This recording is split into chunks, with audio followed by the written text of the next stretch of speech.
रसोई का खर्चा। सुनिए जी, रसोई घर में मसाले खत्म हो गए हैं। 1000 रुपये दीजिए, बाजार जाकर मसाले लाने हैं। अरे अभी 10 दिन पहले ही तो तुम्हें पैसे दिए थे और अब तुम फिर से पैसे मांग रही हो। आप ना मेरे साथ रसोई घर में चलिए, खाली डिब्बे दिखाती हूँ आपको। अब मसाले खत्म हो गए हैं तो हो गए, खरीद कर लाने तो पड़ेंगे ना। अच्छा ठीक है, अब इतनी सी बात पर इतनी ज्यादा बहस तो मत करो। ये लो पैसे। दूसरी तरफ सोहन की पत्नी विशाखा भी उससे पैसे मांगने लगती है। 2000 रुपये दीजिए, दूध वाले का पैसा देना है। अरे तुम ना हमेशा कोई ना कोई बहाना बनाकर पैसे मांगती रहती हो। कम पैसों में घर चलाया करो ना। मेरे पास कोई पैसों का पेड़ नहीं है जो तुमने कहा और मैंने पैसे तोड़कर तुम्हें दे दिया। इस वक्त मेरे पास पैसा नहीं है, बाद में देखेंगे। नहीं नहीं नहीं नहीं नहीं, दूध वाला नहीं मानेगा। पिछले 4 दिनों से मैं उसे टाल रही हूँ, आज तो उसे पैसे देने ही पड़ेंगे। हे भगवान, कैसी मुसीबत है। उसके बाद सोहन विशाखा को पैसे देकर वहां से चला जाता है।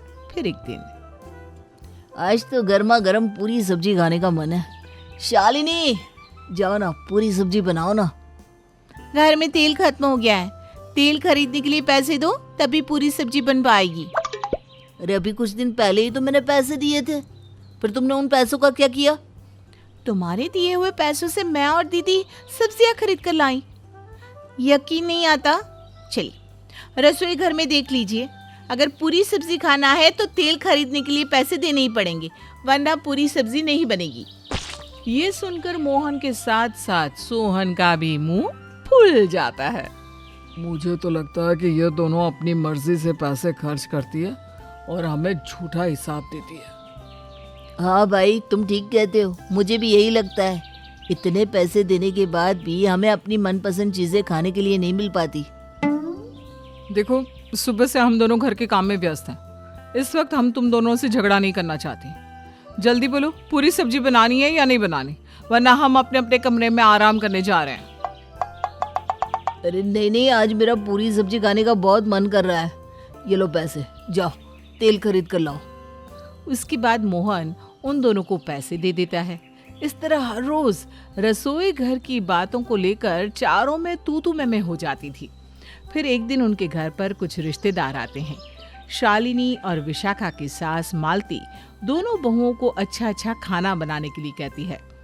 दोनों बहुएं भी रसोई घर में जाकर सभी के लिए खाना बनाना शुरू कर देती हैं।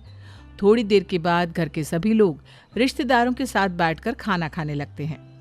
दूसरी तरफ दोनों बहुएं गर्मा गर्म खाना सभी को परोस रही थी, लेकिन तभी अचानक खाना कम पड़ जाता है। अरे क्या हो गया बहू, जरा 2 पूरी और लेकर आओ ना, और साथ में पनीर की सब्जी भी लाना। हाँ, मालती की दोनों बहुएं बहुत स्वाद खाना बनाती है। मन करता है बस खाते जाओ खाते जाओ। शालिनी बहू, जरा मेरे लिए हलवा और लेकर आना। ये सुनकर रसोई घर में खड़ी दोनों बहुएं हैरानी से एक दूसरे को देखने लगती हैं। अब क्या करे दीदी, हमने तो नाप तोल कर खाना बनाया था, लेकिन खाना तो कम पड़ गया। सब हमारे पतियों की वजह से हुआ है। वो दोनों हमें एक साथ रसोई घर का सामान खरीदने के लिए कभी पैसे नहीं देते, हमेशा रो रो कर थोड़े थोड़े पैसे देते हैं, इसीलिए आज खाना कम पड़ रहा है। तभी मोहन और सोहन रसोई घर में दाखिल होते हैं। अरे तुम दोनों के कान बहरे हो गए क्या? कब से मामी जी खाने के लिए आवाज दे रही है। चलो जल्दी खाना लेकर बाहर आओ। कहाँ से खाना लेकर आए? खाना खत्म हो गया है।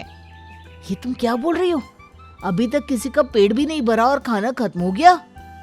तुम दोनों को जरा भी अकल नहीं है क्या? जब तुम दोनों को पता था कि घर में इतने सारे लोग खाना खाने वाले हैं, तो तुम दोनों को खाना ज्यादा बनाना चाहिए था। रसोई घर में जितना राशन रखा था, हमने उसका खाना बना लिया। अब एक दाना भी नहीं बचा है। अरे अभी पिछले हफ्ते ही तो तुम दोनों ने रसोई घर के खर्चे के नाम पर हमसे पैसे ले लिए थे, फिर वो पैसे कहाँ चले गए? हाँ, आज मुझे 1-1 रुपए का हिसाब चाहिए। तुम दोनों की वजह से मेरा दिमाग खराब हो गया है। दोनों भाइयों को चिल्लाते हुए देखकर मालती और सारे रिश्तेदार हैरान हो जाते हैं। अरे क्या बात है मालती, तेरे दोनों बेटे तेरी बहुओं के ऊपर क्यों भड़क रहे हैं? हाँ, उन दोनों ने तो खाना भी बहुत स्वादिष्ट बनाया है, पर दोनों भाई किस बात पर लड़ रहे हैं? ठहरो, मैं अभी पता करती हूँ। उसके बाद मालती आवाज देकर अपने बहू बेटों को बाहर बुलाती है। क्या बात है, मेहमानों के सामने तुम सब झगड़ा क्यों कर रहे हो? माँ, अभी किसी का पेट भी नहीं भरा और इन्होंने कह दिया कि खाना खत्म हो गया है। हम हर महीने इन्हें ढेर सारे पैसे देते हैं, उसके बाद भी ये दोनों ठीक से रसोई नहीं चला पाती। पिछले कई सालों से हम दोनों तुम्हें फिक्स पैसे देते हैं। पहले तो सब कुछ ठीक चल रहा था, लेकिन अब अचानक क्या हो गया? मम्मी जी, कसम से हमने आज तक इनके दिए हुए पैसों से अपने लिए 1 रुपए की चीज नहीं खरीदी। हम सारे पैसे रसोई घर के खर्चों में लगा देते हैं। अब चीजें इतनी महंगी हो गई है तो हम क्या करें? बहू बिल्कुल ठीक बोल रही है। अरे बेवकूफो, मुझे एक बात बताओ, पिछले कई साल से तुम दोनों बहुओं को सिर्फ 6,000 रुपए रसोई चलाने के लिए देते हो, लेकिन इतने सालों में तुम दोनों की तनख्वाह भी तो दुगनी हो गई और साथ ही बाजार में हर चीज का दाम बढ़ गया। तुम्हें पता है टमाटर कितने महंगे हो गए हैं? हाँ, मालती तो बिल्कुल ठीक बोल रही है।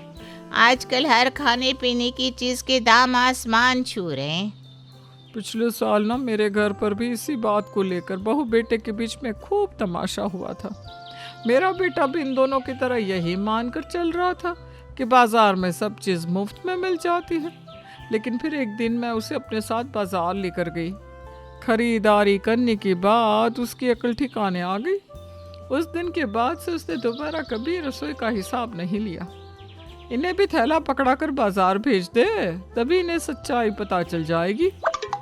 जिस तरह महंगाई बढ़ रही है ना, उसी तरह तुम्हारी तनख्वाह भी तो बढ़ी है। इसलिए अब तुम दोनों को बिना कोई झिकझिक किए रसोई के खर्चे के लिए ज्यादा पैसे देने चाहिए। हाँ माँ, तुम बिल्कुल ठीक बोल रही हो। इस बात पर तो मैंने ध्यान ही नहीं दिया। ठीक है माँ, आज के बाद हम इन दोनों को ज्यादा पैसे दिया करेंगे। अरे भाई, लेकिन खाने का क्या होगा? अभी तो हमारा पेट भरा भी नहीं है।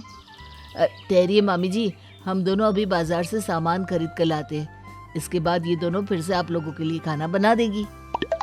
और दोनों भाई थैला लेकर सामान खरीदने चले जाते हैं।